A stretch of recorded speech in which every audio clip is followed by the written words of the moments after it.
Hello दोस्तों, नमस्कार। स्वागत है आप सभी का आपके अपने ऐप अमित करियर अकादमी में दोस्तों। ठीक है, आइए हम लोग शुरू करते हैं अपने क्रम पे आगे बढ़ते हुए। जैसा कि हम लोग पढ़ रहे थे शिक्षण कौशल का मतलब शुरुआती शिक्षा का जो प्रावधान था भारत में, उसको शुरू किए थे। शुरू में हम लोगों ने देखा था इसके पिछले वीडियो में, इससे पिछले भाग में वैदिक कालीन शिक्षा, बौद्धकालीन शिक्षा, मुस्लिम कालीन शिक्षा भी समाप्त हो गई थी। तो आज से हम पढ़ेंगे अंग्रेजी शासन के अनुसार शिक्षा।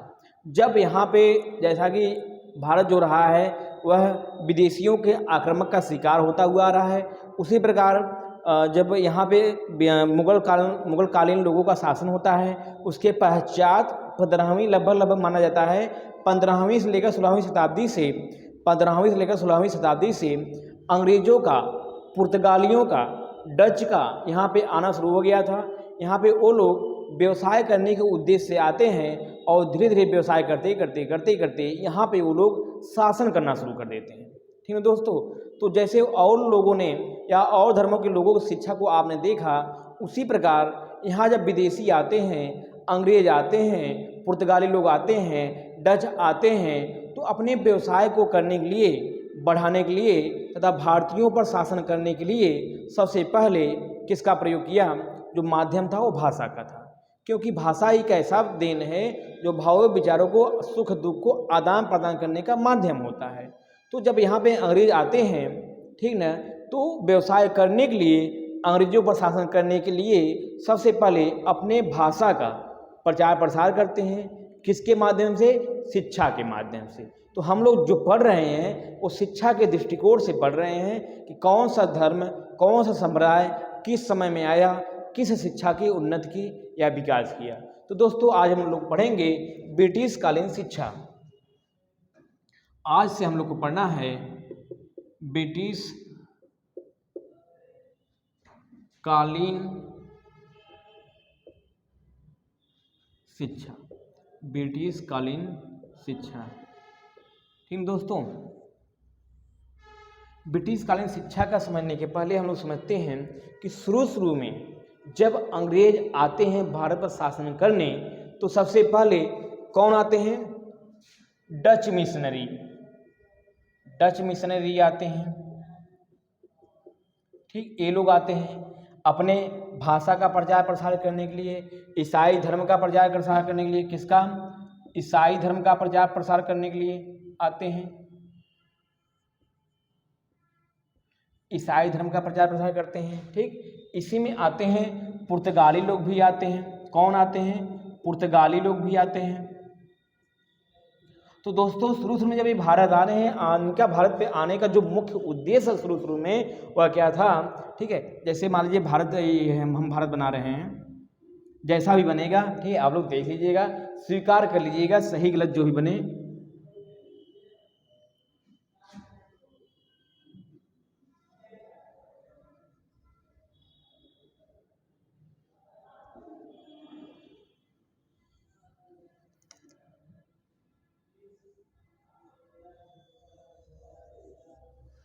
ठीक है, माना ये हमारा भारत है। ठीक है, इधर आपका तो जो विदेशी आक्रमण करने आते हैं समुद्री मार्ग से आते हैं, तो सबसे पहले यहाँ से लोग प्रवेश करते हैं। ठीक है, केरल में आते हैं, कालीकट घाट पे आते हैं, वहाँ प्रवेश करना शुरू करते हैं और सबसे पहले ये अपने ईसाई धर्म का प्रचार प्रसार करते हैं, जिसमें 3 ज़्यादा प्रसिद्ध हैं। उस समय के धर्म में 3, मार्समैन था, कैरी था, मार्समैन, कैरी, वासमैन। ठीक है, ये लोग जो होते हैं भारतीय संप्रदाय को या भारतीय शिक्षा को, जो शिक्षा दिया जा रहा था उसको क्या कहते हैं? यह शिक्षा सही नहीं है।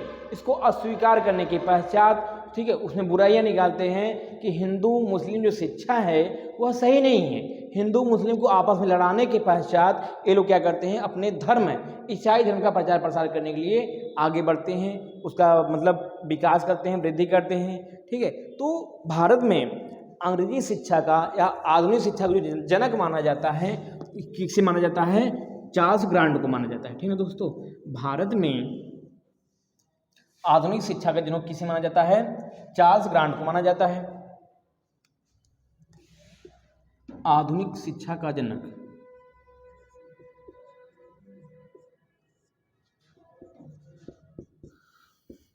आधुनिक शिक्षा का जनक किसको माना जाता है दोस्तों? चार्ल्स ग्रांट को माना जाता है। चार्ल्स ग्रांट को माना जाता है।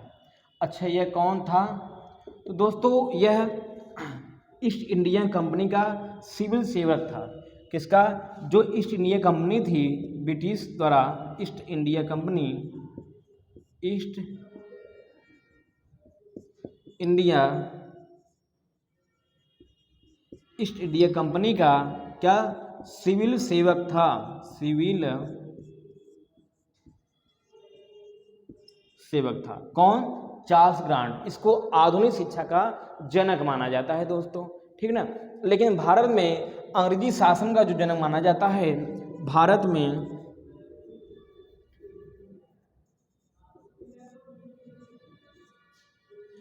में अंग्रेजी शासक का जो जनक माना जाता है,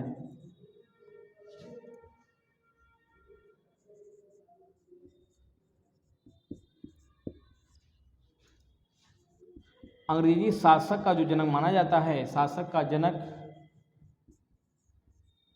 वह माना जाता है ईस्ट इंडिया का कंपनी का जो कैप्टन रहता है, ठीक है, ईस्ट इंडिया कंपनी का जो कैप्टन रहता है उसे क्या माना जाता है? जनक माना जाता है, ठीक है। लॉर्ड क्लाइव को ईस्ट इंडिया कंपनी का,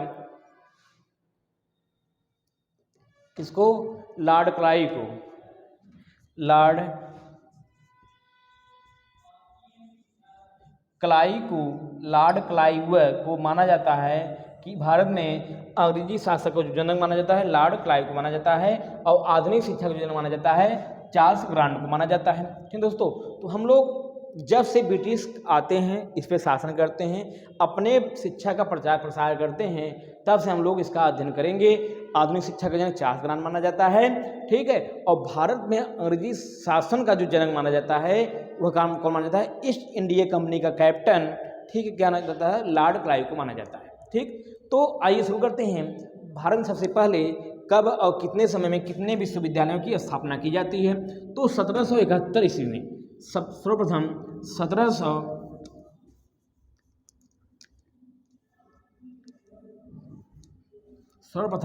1781 ईस्वी में वारेन हेस्टिंग द्वारा कलकत्ता मदरसा की स्थापना की जाती है। ठीक है दोस्तों, 1781 ईस्वी में सर्वप्रथम 1781 ईस्वी में वारेन हेस्टिंग द्वारा किसका? कलकत्ता मदरसा की स्थापना किया जाता है। कब? 1781 ईस्वी में वारेन हेस्टिंग द्वारा कलकत्ता मदरसा की स्थापना किया जाता है। ठीक, उसके पश्चात 1791 ईस्वी में जोनाथन डंकन, कौन था दोस्तों? जोनाथन डंकन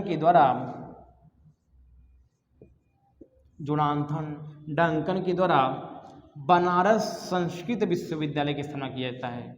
बनारस संस्कृत विश्वविद्यालय की स्थापना किया जाता है। संस्कृत विश्वविद्यालय की स्थापना किया जाता है। फिर आता है सन 1800 में, ठीक है, सन 1800 में क्या होता है? सन 1800 में कलकत्ता विश्वविद्यालय की स्थापना किया जाता है। किसके द्वारा दोस्तों? सन 1800 में लॉर्ड वेलेस्ली द्वारा फोर्ट विलियम कॉलेज कलकत्ता की स्थापना किया जाता है।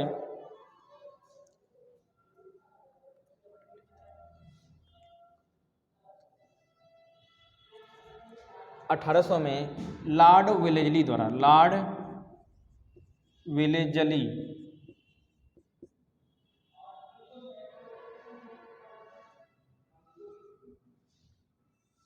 Lord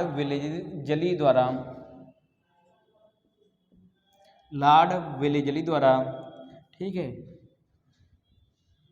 fort William college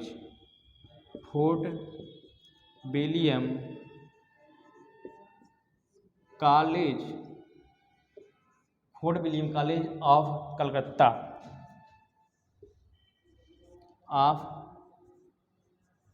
Calcutta की स्थापना किया जाता है। इसी क्रम में दोस्तों, सन 1821 में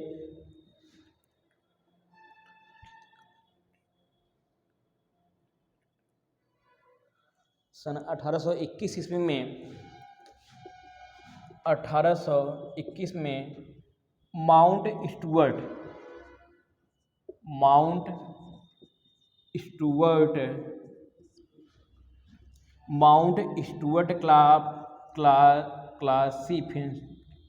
क्लार्कीफिल्टन, दोस्तों इतना ही जान लीजिए, माउंट स्टूअर्ट द्वारा पूना संस्कृत कॉलेज की स्थापना किया जाता है। ठीक दोस्तों, जब भारत में अंग्रेजी शासन आता है, शुरू में इतने कॉलेजों का स्थापना किया जाता है। तो दोस्तों, जो स्थापना करने की जो उद्देश्य था, एक उद्देश्य था अपने शासन को या अपने भाषा को इस कॉलेज के माध्यम से भारतीय लोगों में अपनी भाषा का प्रचार प्रसार करना। इसका उद्देश्य एक ही था दोस्तों। इन सब कॉलेजों की स्थापना करने का उद्देश्य यह था, वो लोग जितने विदेशी थे, ठीक ना, वो लोग अपने फायदे के लिए इस सब कॉलेजों की स्थापना किए थे, भारतीय फायदों के लिए नहीं। क्योंकि इस कॉलेज की स्थापना करने की पश्चात जो था ना, अपनी भाषा को प्रचार प्रसार करने का जो माध्यम था, संस्थान था, वो सब एक कॉलेज थे। जो 1781 ईस्वी में वारेन हेस्टिंग द्वारा किस कलकत्ता मदरसा की स्थापना किया गया, ठीक। फिर 1791 ईस्वी में जोनाथन डंकन द्वारा बनारस संस्कृत विश्वविद्यालय की स्थापना किया गया, ठीक है। फिर 1800 में लॉर्ड वेलेजली द्वारा fort William college of Calcutta की स्थापना किया गया। फिर 1821 ईस्वी में माउंट स्टूअर्ट क्लार्कीफिल्टन द्वारा पूना संस्कृत कॉलेज की स्थापना किया जाता है। और सब का उद्देश्य एक ही था, जो अंग्रेजी लोग थे, जो ब्रिटिश शासक थे, वो अपने भाषा का प्रचार प्रसार करना इनके माध्यम से चाहते थे दोस्तों। इसका स्क्रीनशॉट लीजिए, फिर हम लोग आगे बढ़ा जाए क्या होता है, ठीक है। क्या सबसे पहले कौन सा आज्ञा पत्र था, उसमें क्या क्या बात कही गई थी।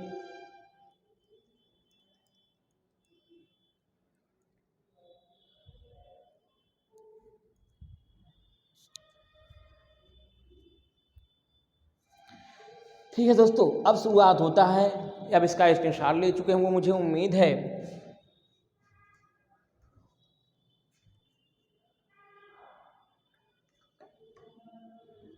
चलिए, अब हम लोग पढ़ेंगे 1813 का आज्ञा पत्र। अब शुरुआत होता है, मेन बेस जो पॉइंट है, यहाँ शुरुआत होता है 1813 में का आज्ञा पत्र।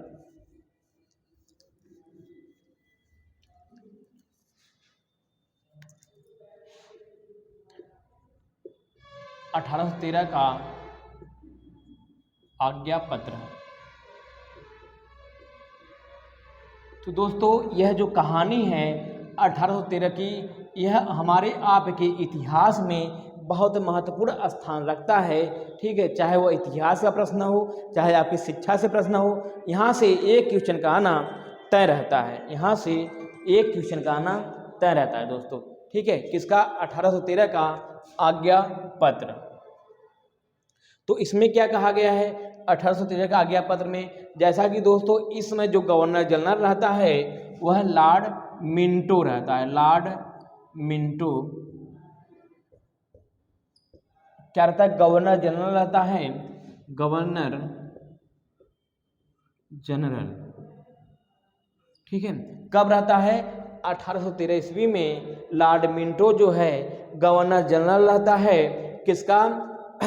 1813 के आज्ञा पत्र में। अब इस किस प्रावधान के द्वारा, किस नियम के द्वारा 1813 का आज्ञा पत्र आता है, उसके विषय में हम लोग बात करते हैं। ठीक है, तो ब्रिटिश संसद जो थी, जैसे मान लीजिए ब्रिटिश जो संसद थी, ब्रिटिश संसद के द्वारा, ठीक है, जिसे बोर्ड ऑफ कंट्रोल कहते हैं, ठीक है दोस्तों। तो जब ब्रिटिश संसद थी, इसने कहा कि प्रत्येक 20 वर्ष में आज्ञा पत्र या भारतीय संविधान के लिए या भारतीय शिक्षा के लिए क्या होगा, मतलब ब्रिटिश संसद द्वारा जांच पड़ताल किया जाएगा। कब? प्रत्येक 20 साल में, कि भारत में जो शासन प्रशासन किया जा रहा है वह कैसा चल रहा है, कैसा नहीं चल रहा है। नए नए प्रावधान की बात इसमें प्रत्येक 20 वर्षों में ब्रिटिश संसद द्वारा की जाती थी, जिसका नाम था बोर्ड ऑफ कंट्रोल। ठीक है, जो संस्था थी या जो टीम थी उसका नाम था बोर्ड ऑफ कंट्रोल। ठीक, इस माध्यम से ब्रिटिश संसद द्वारा एक संस्था की स्थापना किया था, जिसका नाम था बोर्ड ऑफ कंट्रोल, द्वारा भारतीय स्थिति परिस्थिति को प्रत्येक 20 साल में देखा जाएगा। उसके लिए नए नए आयाम या लागू किए जाएंगे, नए नए बातों का उल्लेख किया जाएगा, जिसमें एक बात आई थी 1813 का आज्ञा पत्र। अब इसमें क्या कहा गया था दोस्तों, तो 1813 के आज्ञा पत्र में बहुत बड़ी बात की गई थी, और वह बात इतनी बड़ी हो गई कि कई वर्षों तक इस आज्ञा पत्र में जो बात लिखा गया था, ठीक है, इसमें यह लिखा गया था कि प्रत्येक वर्ष ब्रिटिश संसद ने क्या कहा, ब्रिटिश संसद ने कहा, या महारानी जो थी एलिजाबेथ, वह कहती हैं कि प्रत्येक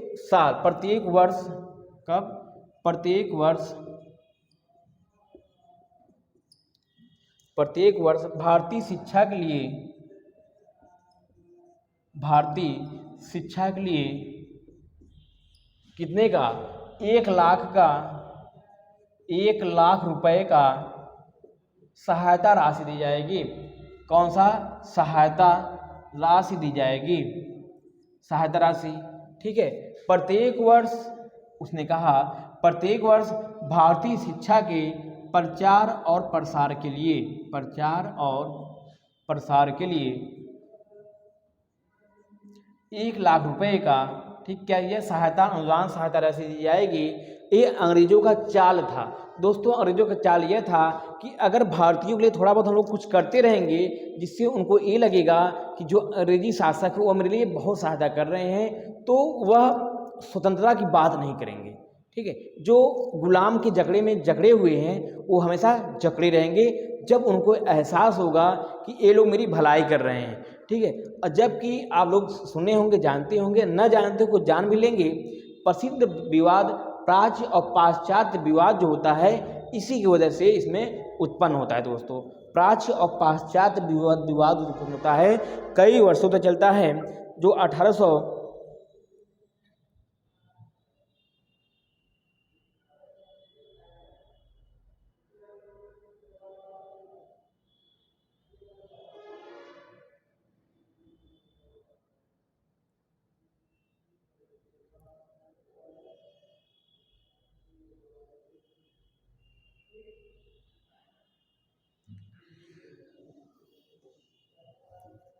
तो दोस्तों भारतीय शिक्षा के प्रचार प्रसार के लिए करता है।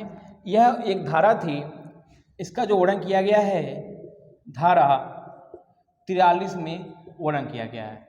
इसका कारण क्या था, 1 लाख रुपए जो आएगा वह किसके लिए आएगा, भारतीय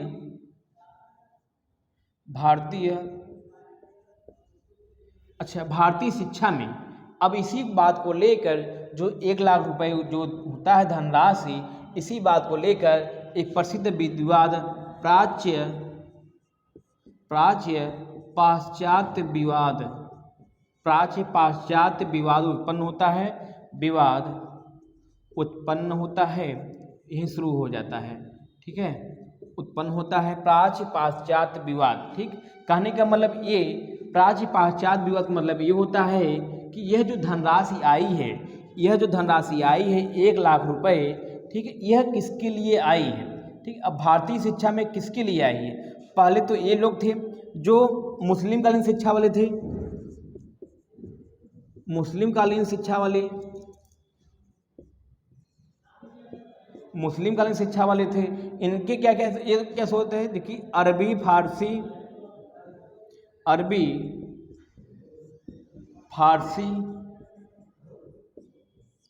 एवं इनके मौलवी के लिए आया है, इनके मौलवी के लिए आया है। दूसरे तो वो लोग थे जो भारत से मतलब भारत से गए थे, विदेशों से पढ़ के आए थे। दूसरा विवाद तो यह था जो विदेशों से भारत में जो विदेशों से पढ़ कर आए थे, दूसरा विवाद तो यह था पढ़ कर आए थे भैया, तो ये भी तो भारतीय साहित्य में आते हैं, भारतीय विद्वान में आए थे। दूसरा विवाद ये लोग लेकर खड़े थे। तीसरा विवाद यह था कि जो लोग यह जो 1,00,000 रुपये आया है पाली और प्राकृत भाषा के लिए आया है, भाषा के लिए आया है के विकास के लिए। कहने का मतलब जो प्राच्य पाश्चात विवाद उत्पन्न होता है, 1,00,000 रुपये जब सहायता धनराशि की बात की जाती है, किसके द्वारा, ब्रिटिश संसद द्वारा की जाती है कि भारतीयों की शिक्षा के प्रचार प्रसार के लिए प्रत्येक वर्ष 1,00,000 रुपये की सहायता अनुदान राशि दी जाएगी। ठीक है, लेकिन यह जो प्राच्य पाश्चात विवाद था ये 3 भागों में बट गया। जो पहले तो वे भारतीय साहित्य में वो लोग आते हैं जो मुस्लिम कालीन शिक्षा के पक्षधर थे, कहते हैं भैया ये जो 1,00,000 रुपये आया है ये हमारे लिए आया है, अरबी फारसी या मौलवी के वृद्धि विकास के लिए आया है, ये लोग समझ लेते हैं। फिर दूसरा विवाद यह उत्पन्न होता है कि जो भारत से विदेशों से पढ़ के भारत में आते हैं वो भी भारतीय विद्वान माने जाते हैं, उनका भी भारतीय साहित्य होता है। तो दूसरा विवाद ये हो गया कि जो विदेशों से पढ़कर भारत में आए थे वो लोग कहते हैं भैया जो 1,00,000 रुपये मुझे मिला है यह मेरे साहित्य के वृद्धि और विकास के लिए मिला है। ठीक। तीसरा विवाद वो लोग कर रहे थे कि जो बौद्ध काल के समय या वैदिक कालीन समय जो संस्कृत भाषा थी, जो बौद्ध भाषा थी, जो पाली प्राकृतिक भाषा थी, इनके वृद्धि विकास के लिए आया है। तो दोस्तों यहीं से प्रसिद्ध जो प्राच्य पाश्चात विवाद आता है यहीं से उत्पन्न होता है। ठीक है दोस्तों, तो इसका स्क्रीनशॉट लीजिए दोस्तों। इसके पश्चात आता है 1833 का आज्ञा पत्र। 1833 के आज्ञा पत्र में क्या कहा जाता है, क्या यह विवाद संपन्न होता है कि नहीं होता है, उसके विषय हम लोग देखते हुए आगे बढ़ते हुए चलते हैं। ठीक दोस्तों,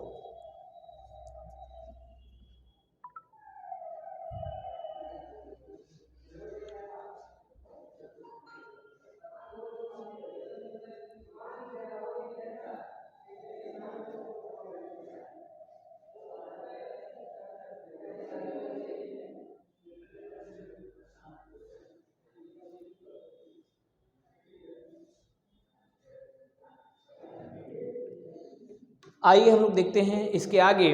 1813 का आज्ञा पत्र हो गया, अब हम लोग देखते हैं 1833 का आज्ञा पत्र में क्या बात की जाती है।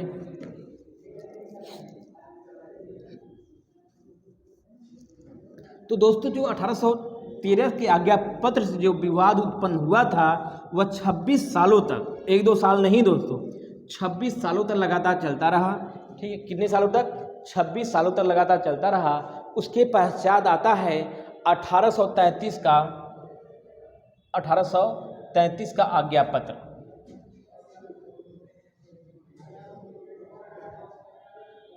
ठीक है दोस्तों, ठीक 1813 में आया था।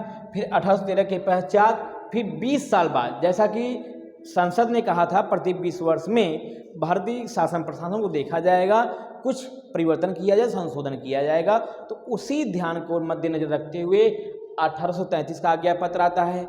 यह विवाद उसमें चलता ही रहता है। ठीक है, उसमें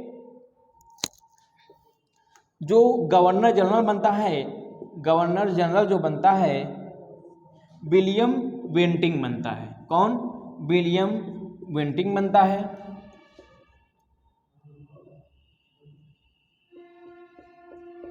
अच्छा, विलियम बेंटिंग ही एक ऐसा सदस्य है या गवर्नर जनरल था जिसने सती प्रथा का अंत किया था। किसका अंत किया था, सती प्रथा का अंत किया था। ठीक है, तो 1833 ईस्वी में एक नियम और आता है, एक नियम और आता है कि प्रत्येक गवर्नर जनरल का एक कानूनी सलाहकार होगा। कौन होगा? एक कानूनी सलाहकार होगा। एक नया नियम जुड़ गया इसमें, प्रत्येक गवर्नर जनरल का एक कानूनी सलाहकार होगा, कानूनी सलाहकार होगा। जो कौन बना था? सबसे पहले जो कानूनी सलाहकार बना था, लॉर्ड मैकाले बना था। लॉर्ड मैकाले उसमें कानूनी सलाहकार यह बना था। जो कब आता है दोस्तों? यह आता है 1834 ईस्वी में। 2 फरवरी 1834 ईस्वी में लॉर्ड मैकाले भारत में आता है। किस पद से आता है? गवर्नर जनरल के कानूनी सलाहकार बन के आता है। ठीक है दोस्तों। और जो 1813 की आज्ञा पत्र में जो धनराशि 1 लाख रुपए की बात की गई थी, वहाँ पे यह धनराशि बढ़ाकर कितना कर दिया गया? 10 लाख रुपए कर दिया गया। 10 लाख रुपया धनराशि, सहायता धनराशि कर दिया गया था। सहायता धनराशि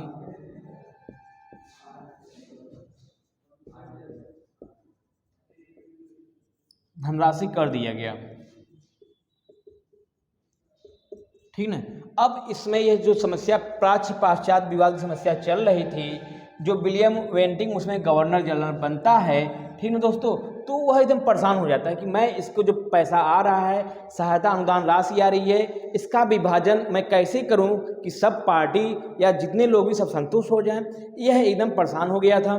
तब यह जिम्मेदारी लॉर्ड विलियम बेंटिंग जो होता है, तब यह जिम्मेदारी किसको देता है? मैकाले को देता है। कहता है मैकाले भाई, आप इस प्राच्य पाश्चात्य विवाद जो उत्पन्न हुआ है, आप इसको, आपके ही बस में है, आप इसको क्या करिए? समाप्त करिए।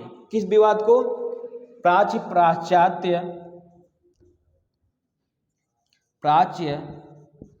पाश्चात्य विवाद को समाप्त करिए। किसको कहता है? मैकाले को कहता है।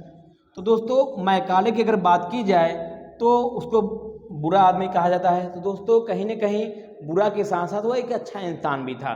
ठीक है, जाहिर सी बात है, सब लोग अपनी भलाई के विषय में सोचते हैं। तो वह भी एक ऐसी विचारधारा बनाया, ठीक है, जिसमें सबसे पहले उसने अपने कंपनी का विकास देखा, तत्पश्चात धीरे धीरे फिर किसका देखा?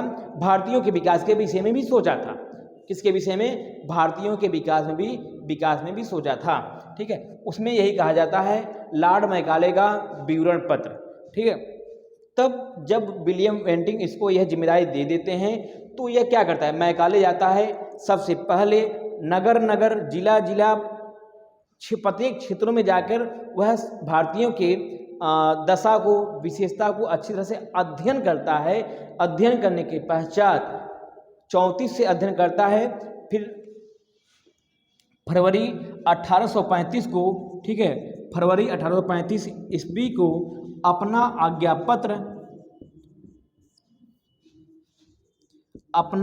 पत्र सौंपता है विलियम वेंटिंग को। ठीक है, कि लीजिए सर, यह मेरा आज्ञा पत्र है, इसमें जो जो बातें लिखी हुई हैं, अगर आप इसका अनुसरण करेंगे, अगर आप इसका पालन करेंगे, तो यह उत्पन्न हुआ है जो प्रसिद्ध प्राच्य पाश्चात्य विवाद, यह पूरी रूप से समाप्त हो जाएगा, जिसे हम कहते हैं छनाई का सिद्धांत भी इसने लाया था उसी में।